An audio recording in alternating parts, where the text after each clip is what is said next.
Bismillahirrahmanirrahim, wahai sahabatku. Dari itu, bila kita mengucap asyhadu an la ilaha illallah wa asyhadu anna muhammadar rasulullah, maka berartilah kita bersaksi dengan diri kita sendiri bahwa tiada yang nyata pada diri kita, hanya Allah semata-mata. Dan tubuh zahir kita ini adalah sebagai penyata pada rahasia. Adapun sembahyang itu adalah berdiri menyaksikan diri kita sendiri. Kita menyaksikan bahwa diri kitalah yang membawa dan menanggung rahasia Allah Subhanahu wa Ta'ala, dan tiada sesuatu pada diri kita, hanya rahasia Allah semata-mata. Tiada sesuatu yang kita punya kecuali hak Allah semata-mata. Jika diibaratkan, kita ini hanya sebagai sebuah kotak radio yang hidup dengan mengharapkan siaran dari stasiun besar semata-mata. Perlu diingatkan bahwa berfungsinya radio tersebut karena dapat menerima gelombang siaran dari stasiun besar. Jadi, jika habislah siaran atau rusaknya penerimaan siaran, sudah tentu kotak radio tersebut akan dibuang menjadi sampah.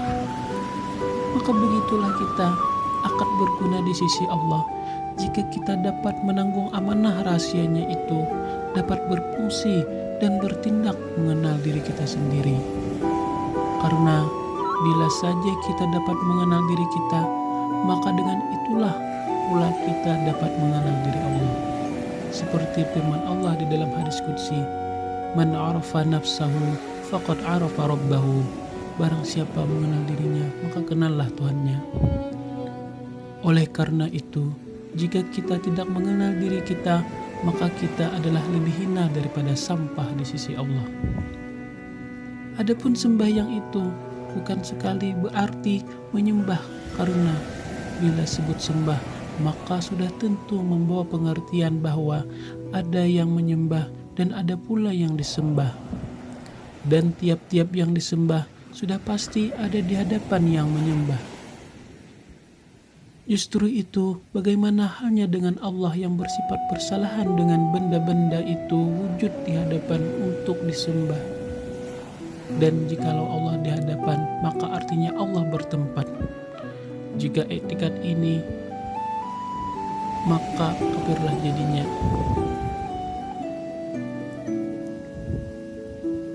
Lagipun bagaimana boleh dikatakan sembahyang itu boleh disifatkan sebagai menyembah, sedangkan manusia itu sendiri pun adalah diri rahasia Allah Subhanahu wa Ta'ala.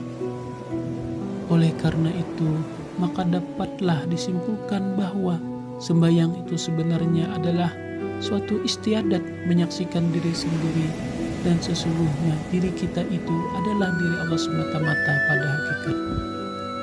Seyogianya diingatkan bahwa keadaan yang dinyatakan itu bukanlah sekali-kali kita boleh beretikat bahwa Allah Subhanahu wa Ta'ala itu duduk di dalam diri kita. Jika kita beranggapan begitu, maka kafir jadinya. Dan keadaan yang diterangkan tadi juga bukan sekali-kali boleh beritikat bahwa diri batin kita atau roh itu Tuhan dan bertuhankan diri. Jika berbuat demikian, kafir pula jadinya. Perlu pula diingatkan bahwa kita ini adalah sebagai kotak radio yang menerima gelombang radio dan rahasia radio. Maka untuk menyatakan rahasia radio tersebut adalah stasiunnya yang memancar siarannya ke kotak radio. Maka berbunyilah radio seperti mana siaran asalnya di stasiun besar. Begitulah dengan Allah, Dia memuji dirinya dengan diri rahasianya yang dikandung oleh manusia. Seperti firman Allah di dalam hadis qudsi yang bermaksud, "Aku suka mengenal diriku sendiri, lalu aku jadikan makhluk ini, lalu aku perkenalkan diri aku kepada mereka, dan lalu mereka pun mengenal aku." Bermula yang dimaksudkan dengan makhluk di dalam hadis qudsi adalah manusia. Adapun yang dikatakan sembahyang itu berdiri menyaksikan diri, karena semasa sembahyang kita wajib berkata asyhadu an la ilaha illallah wa asyhadu anna muhammadar rasulullah. Bersaksilah aku tiada yang nyata kecuali Allah, dan bersaksilah aku bahwa itu adalah penyata rahasia Allah. Di sini terang dan jelaslah bahwa kalimat penting ini dilafazkan oleh kita bagi tujuan supaya kita menilik diri kita dengan mata hati kita bahwa akulah yang membawa rahasia Allah, dan kita tilik dengan mata zahir dan batin kita bahwa kita adalah Allah semata-mata, tiada sesuatu pada kita, hanya Allah semata-mata.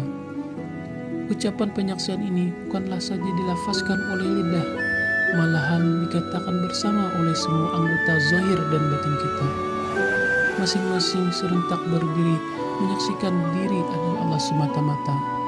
Maka di saat melafazkan syahadat tersebut, maka gemetarlah seluruh tubuh, jiwa orang-orang al-arifillah.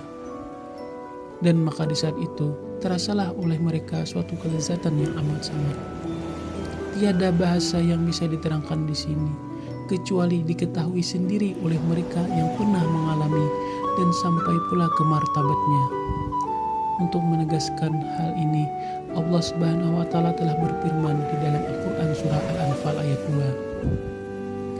2. Innamal mu'minuna alladzina idza dzukirallahu wajilat qulubuhum wa idza tuliyat 'alaihim ayatuhu zadatuhum imanan wa 'ala rabbihim yatawakkalun. Sesungguhnya hanya bagi mereka yang beriman saja apabila disebut Allah, niscaya bergetarlah hati mereka, dan apabila dibaca ayat-ayatnya maka bertambahlah iman mereka, dan kepada Allah mereka bertawakal. Yaitu bersaksilah aku dengan telinga aku, mata aku, otak aku, kulit aku, daging aku, kaki tangan aku, dan seluruh tubuh zahir dan batin aku, tiada yang nyata kecuali Allah jua. Artinya aku melihat dan mendengar dengan penglihatan Allah dan pendengaran Allah. Tiada aku merasa, Allah lah merasa. Tidak aku berkehendak, Allah lah berkehendak. Tidak aku berkuasa, Allah lah berkuasa. Hanya Allah semata-mata. Pendek kata, semua pelakuan kita hendaklah dilihat pada pandangan sepenuhnya kepada Allah semata-mata.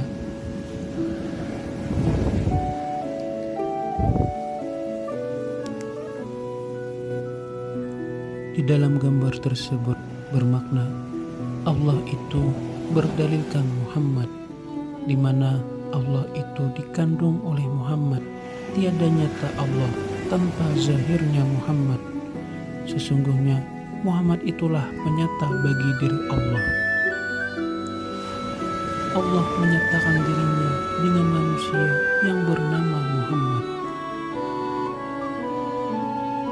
Wahai saudaraku sekalian, pahamilah ini baik-baik, karena ia adalah pokok atau asas kalimat untuk kita dengan Allah Subhanahu wa taala. Kalimat pokok yang menjadi tunjang kepada ilmu ketuhanan dan asas untuk membedakan kita dengan hewan-hewan yang lain. Sekian, terima kasih. Semoga bermanfaat.